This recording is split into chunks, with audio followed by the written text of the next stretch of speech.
ನಮ್ಮದು ಹೆಸರು ಸೌನೂರು ಊರು ಸೌನೂರು. ನಮ್ಮ ಹೆಸರು ಮಾಡೋದು ಕಲಂದರ್. ನಾವು ಕತ್ರಿ ಸಾಣಿ ಹಿಡಿಯೋಕೆ ನಿಂತು ಈಗ 20 ವರ್ಷ ಆಯ್ತು ರೀ. ಆಮೇಲೆ ಪ್ರತಿ ವಾರದಾಗ 2 ಸಲ ಬರ್ತೀವಿ ನಾವು, ಮಂಗಳವಾರ ಶನಿವಾರ. ಇಲ್ಲಿ ಎಲ್ಲ ಕಸ್ಟಮರ್ ಸಲನ್ ಕತ್ರಿಯವರು, ಟೇಲರ್ ಕತ್ರಿ ಇಲ್ಲಿ ಬರ್ತಾರೆ. ದೂರದಿಂದ ಬರ್ತಾರೆ. ಗಜನಗಡ, ಕುಷ್ಟಗಿ ಅಷ್ಟು ದೂರದಿಂದ ಬರ್ತಾರೆ, ಎಲ್ಲ ಕಡೆಯಿಂದ ಬರ್ತಾರೆ. ಹಾಂ ಹೋಗ್ತೀನಿ. ಹಾವೇರಿ, ಶಿಗ್ಗಾಂವ್, ಸೌನೂರು ವಾರದಾಗ 5 ಸಲ ಬೇರೆ ಬೇರೆ ಸಂತಿ ಹೋಗ್ತೀವಿ. ಪ್ರಾಫಿಟ್ ಆಗ್ತದೆ. ದುಡಿಮೆ ಮಾಡಿದ್ವಿ, ಮನೆ ಕಟ್ಸಿದ್ವಿ. ತಿಂಗಳ 10,000, 15,000, 20,000 ಮಟ್ಟ ದುಡಿತೀವಿ. ಮಕ್ಕಳು 4 ಮಕ್ಕಳು ಅದಾವೆ ರೀ. ಸ್ಕೂಲ್ ಎಲ್ಲ ಪ್ರೈವೇಟ್ ಸ್ಕೂಲ್.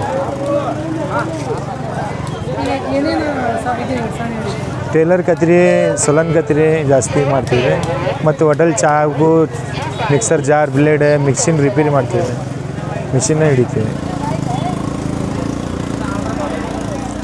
ಜಾಸ್ತಿ ಬರೋದು ಸಲನ್ ಕತ್ರಿ, ಟೇಲರಿಂಗ್, ಸಲನ್ ಎಲ್ಲ ಮಾಡ್ತೀವಿ.